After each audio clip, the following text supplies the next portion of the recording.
बड़ा हसीन है इनके जुबान का जादू, लगाकर आग बहारों की बात करते हैं। मुख्यमंत्री योगी आदित्यनाथ ने आज ये शेर पढ़ा सदन में, तो विपक्ष ने कहा यह तो उर्दू है। मुख्यमंत्री ने कहा नहीं, हिंदी है। आज उर्दू और हिंदी को लेकर कैसी मची जंग सदन के भीतर, हम ये दिखाएंगे और बताएंगे कि किस तरीके से आज कई सदस्यों ने क्षेत्रीय भाषाओं में आज अपना भाषण दिया, जिसमें भोजपुरी ने तो सबका दिल जीत लिया। दिखाएंगे। इसके अलावा शिवपाल यादव को मिल्कीपुर जीत की क्यों बधाई दी मुख्यमंत्री योगी आदित्यनाथ ने, क्यों उनका धन्यवाद किया कि उनकी बदौलत ही जीते हैं मिल्कीपुर, यह भी बताएंगे। और आखिर में मुख्यमंत्री ने तमाम आरोपों के जवाब कैसे दिए हैं जो कुंभ में अव्यवस्था को लेकर उन पर लगे हैं। तो ये खबरें आज का यूपी में। नमस्कार, मैं हूं कुमार अभिषेक, आप देख रहे हैं यूपी तक। हम हाजिर अपना न्यूज शो आज का यूपी लेकर।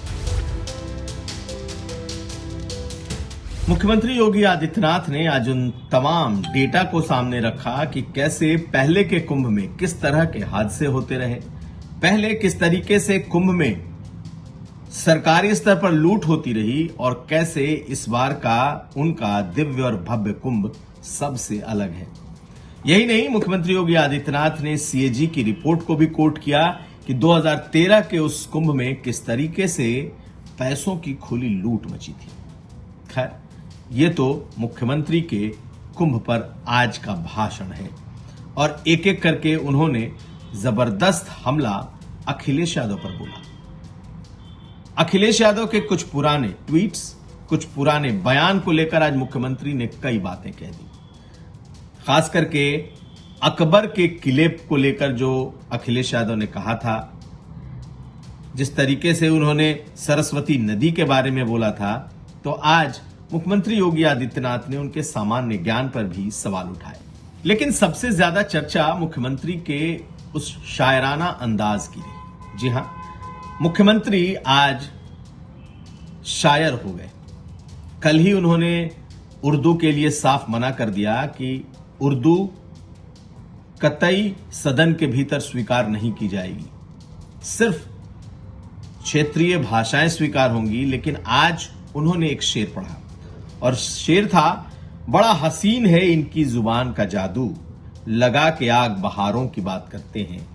जिन्होंने रात में चुन चुन कर बस्तियां जलाई, वो नसीब के मारों की बात करते हैं।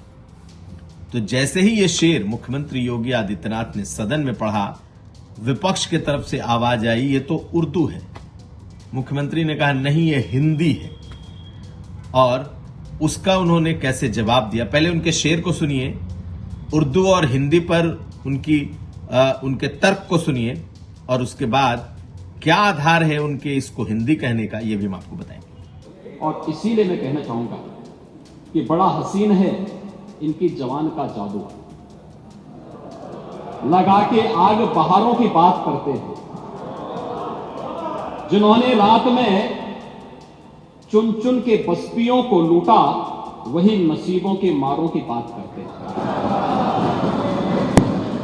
दरअसल मुख्यमंत्री ने आज ये प्रसंग इसलिए छेड़ दिया क्योंकि विपक्ष की तरफ से कई सवाल उठाए गए।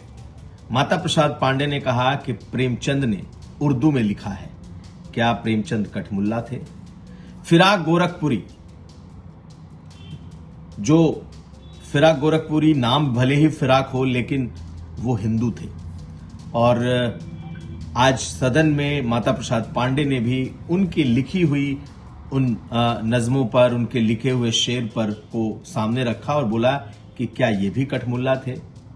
मुख्यमंत्री योगी आदित्यनाथ ने इसका जवाब देते हुए आज वो देवनागरी को ले आए और उन्होंने ये कहा कि चाहे ब्रज हो, भोजपुरी हो, बुंदेलखंडी हो, कोई भी भाषा हो, क्षेत्रीय भाषा अवधी हो, सबकी लिपि देवनागरी है। यानी कि इसी देश की भाषा, इसका विदेशों से कोई संबंध नहीं। यानी कि मुख्यमंत्री ने आज लगभग यह साफ करने की कोशिश की कि भाषा का मतलब उनके लिए उस लिपि की भाषा है जिसको जो इस देश का है, यानी कि देवनागरी। और शायद इसीलिए उन्होंने उर्दू, जो कि ज्यादातर जिसकी जो लिपि है वो अरबी है, उन्होंने आज इस बात को कहने की कोशिश की। कैसे उन्होंने आज देवनागरी को अपनी भाषा में जोड़ा, आज आप इसको सुनिए। हर अच्छे कार्य का विरोध करना है। उन्होंने कहा कि हिंदी इस सदन की भाषा है, तो हिंदी को तो हटाया नहीं। इस सदस्यों को एक छूट दी गई है कि किसी भी इन बोलियों में बोल सकता है, हिंदी में ट्रांसलेट की उसकी सुविधा मिलेगी। इस सुविधा है, थोपा नहीं गया है। दूसरा, भोजपुरी हो, अवधी हो, बुंदेली हो या ब्रज हो, पांडे जी, इनकी लिपि भी देवनागरी है, कोई दूसरी लिपि नहीं है। संविधान के द्वारा घोषित जो व्यवस्था है उसी के दायरे में सारा कार्य हुआ है।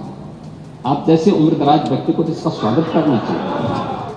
और आज हम आपको उन कुछ विधायकों की बातें सुनाने जा रहे हैं जब आज उन्होंने अवधी, ब्रज, बुंदेलखंडी और भोजपुरी में अपनी बातें रखी। केतकी सिंह, जो कि बलिया से आती हैं, उन्होंने खूब तालियां बटोरी जब उन्होंने अपना भाषण आज भोजपुरी में दिया। उसी तरीके से श्रीकांत शर्मा ने ब्रज में अपना भाषण दिया, मनोज पांडे ने अवधी में अपनी बातें रखी, तो किसी ने बुंदेलखंडी में। सुनिए केतकी सिंह को उन्होंने किस तरीके से जब भोजपुरी में अपना भाषण दिया तो सदन का माहौल कैसा था।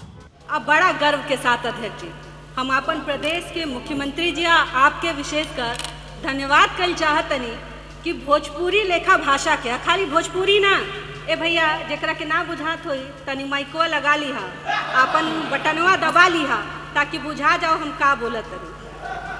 हमनी के भाषा जौन बा ना अध्यक्ष जी, चाहे वो भोजपुरी हो, चाहे अभी श्रीकांत शर्मा भैया बोलत रहुअन, जौन आपसे लाड़ लगावत रहुअन, तो इतना प्यारा भाषा बा हमनी के एकर विरोध तो छोड़ी, हमके तो बुझात रहुए कि विपक्ष आके गले लगा लिया आपके कि कितना बढ़िया आप काम कर रहे हैं।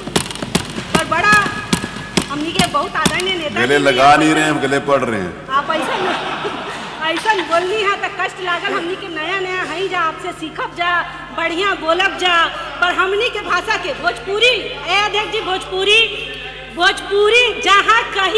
जहाँ कहीं भी इंसानियत होई, ओइजा हमनी के उत्तर प्रदेश के कोनो न कोनो नागरिक होई, अब बड़ा गर्व से अपन भाषा ओइजा बोलत हो। तो हम तो आपके धन्यवाद कर चाहतनी, अपन सदन के धन्यवाद कर चाहतनी। एजा हमार भाई पत्रकार बंधु बालों, हम ई हो लोग से आग्रह कर चाहब कि तनी जोरदार एकरा के छापब जा आप सब कि हमनी के उत्तर प्रदेश में भी अब अपन भाषा बोलत नहीं जा। आ जेकरा के भाई सुने में दिक्कत बा, बोले में दिक्कत बा, कोनो बरियाई नहीं खे भैया, गलवा पे तलवारवा नहीं खे रखाई। तलवारवा बुझनी है जाना, तलवार के तलवारवा बोली, तो तलवारवा नहीं खे रखाई। हिंदी में बोले के बात हिंदी में बोली हालो, भोजपुरी में बोले के बात भोजपुरी में बोली हालो, आ नहीं खे बोले के बात चुपचाप अपन घरे जाई हालो। जय हिंद, जय भारत। तो मुख्यमंत्री योगी आदित्यनाथ ने आज क्यों शिवपाल यादव को धन्यवाद कहा है मिल्कीपुर के लिए? बात हल्की फुल्की है लेकिन गंभीर है। जब मिल्कीपुर के इस जीत के लिए मुख्यमंत्री योगी आदित्यनाथ ने सदन में शिवपाल यादव का धन्यवाद किया तो ठहाकों से सदन गूंज उठा।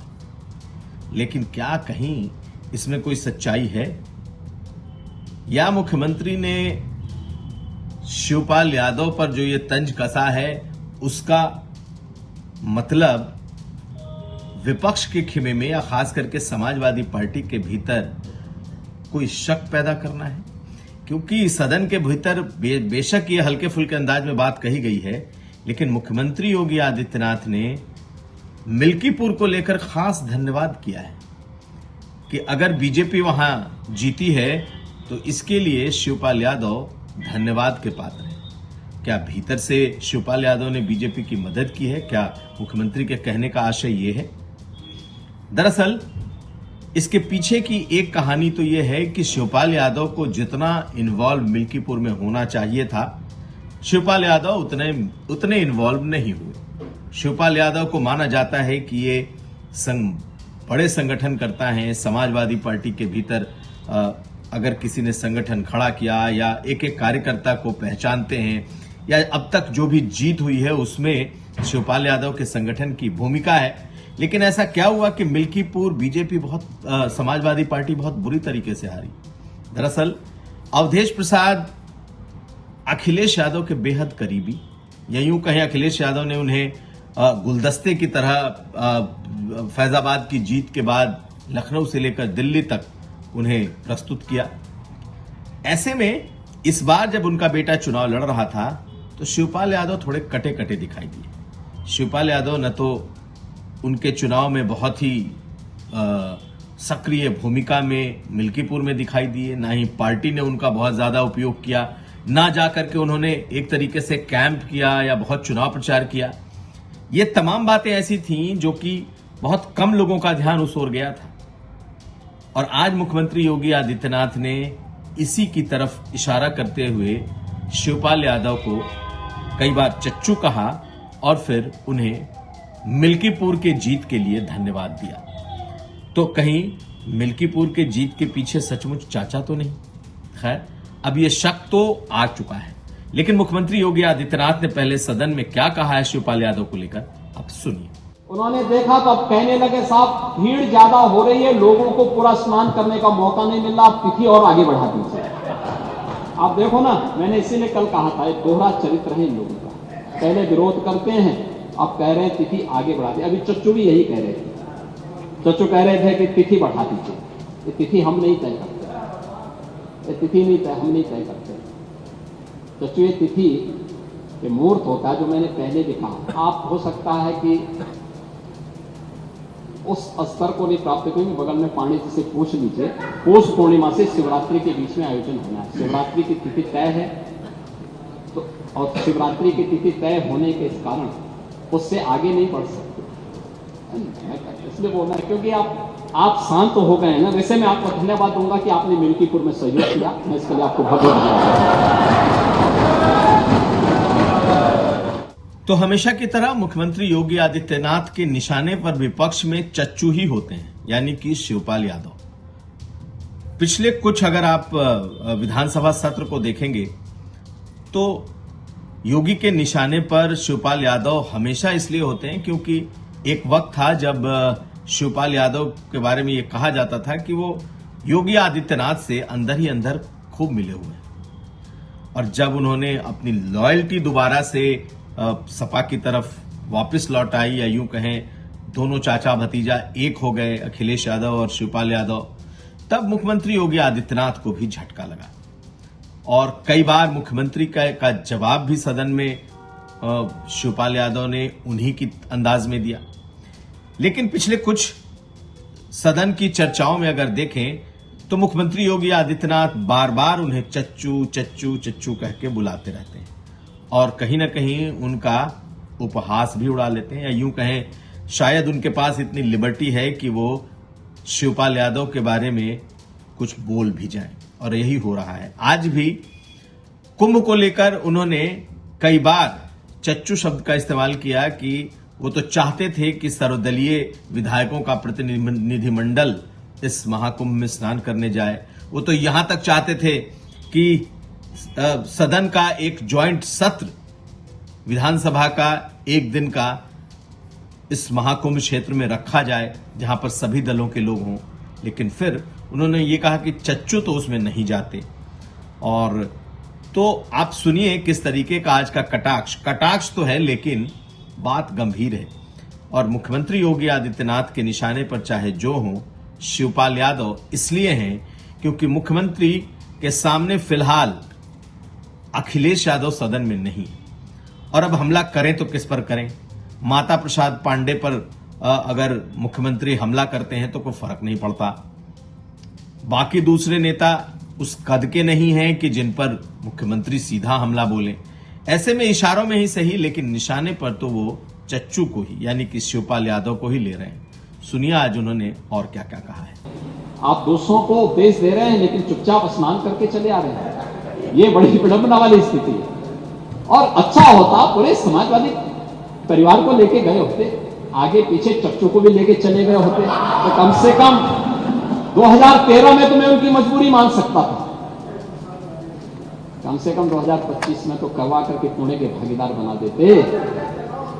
लेकिन आपने आज भी उनको पुणे का भागीदार बनने से वंचित कर दिया। देखिए भतीजे चले गए, चच्चू फिर वही का ठगा अपने हैं। नहीं आप चलिए ना, एक दिन चच्चू को लेके जाइए पानी जाके, आप जाइए मल्होत्रा जी को भी लेके जाइए, आगे पीछे लोग चलेंगे, आपके साथ जाएंगे, बड़ी शोभा है। हाँ देख रहे, अच्छा और सुंदर नहीं होना चाहिए। आप जाएंगे तो आप बहुत सारी अच्छी चीजें वहां देख करके भी आएंगे और आप वहां बताएंगे भी। अब बात करेंगे इस महाकुंभ में भगदड़ में हुई मौतों के बाद मुख्यमंत्री योगी आदित्यनाथ की सफाई की। आज मुख्यमंत्री योगी आदित्यनाथ ने कहा कि 30 मौतें हुई हैं, 30 से ज्यादा नहीं है। यही नहीं, 30 मौतों में से 29 की पहचान हो चुकी है, एक अभी तक अनआइडेंटिफाइड है। और मुख्यमंत्री ने यह भी कहा कि चूंकि इस बारे में एक न्यायिक आयोग का गठन किया गया है, इसलिए अब इस न्यायिक आयोग की जो रिपोर्ट आएगी वही इस बात को तय करेगा कि इस महाकुंभ में हुई भगदड़ के पीछे कोई साजिश थी या एक महज ये हादसा था। लेकिन मुख्यमंत्री के जो तेवर थे, जिस तरीके से आज इन्होंने कहा है कि इन हादसों के पीछे अगर कोई निकला तो हम उसे पाताल से भी ढूंढ कर निकालेंगे, वो चाहे कितना ही बड़ा क्यों ना हो, हम उसे नहीं छोड़ेंगे और किसी सूरत में नहीं छोड़ेंगे। यानी कि मुख्यमंत्री का इशारा इस ओर जा रहा है कि इस जांच में कुछ न कुछ साजिश की तरफ ये जांच बढ़ रही है। शुरू से ही इस बात की ओर आशंका जताई जा रही थी कि सरकार को लगता है कि ये जो भगदड़ हुई है मौनी अमावस्या के दिन, जिसमें 30 लोगों की मौत सरकारी आंकड़े के मुताबिक हुई है, ये कहीं ना कहीं ऑर्केस्ट्रेटेड है। यानी कि इसके पीछे कोई ना कोई है, कोई सैबोटाज हुआ है, ऐसा सरकार को लगता है। और जिस तेवर में आज मुख्यमंत्री ने इस भगदड़ के बाद ये बात सदन में कही है कि चाहे वो पाताल में हो ढूंढ निकालेंगे, कितना ही बड़ा क्यों ना हो उसे हम नहीं छोड़ेंगे, ये इस ओर इशारा कर रहा है कि इस जांच में बहुत कुछ निकलने वाला है। ये था आज का यूपी। हम कल फिर हाजिर होंगे। आप हमें दीजिए इजाजत और देखते रहिए यूपी तक।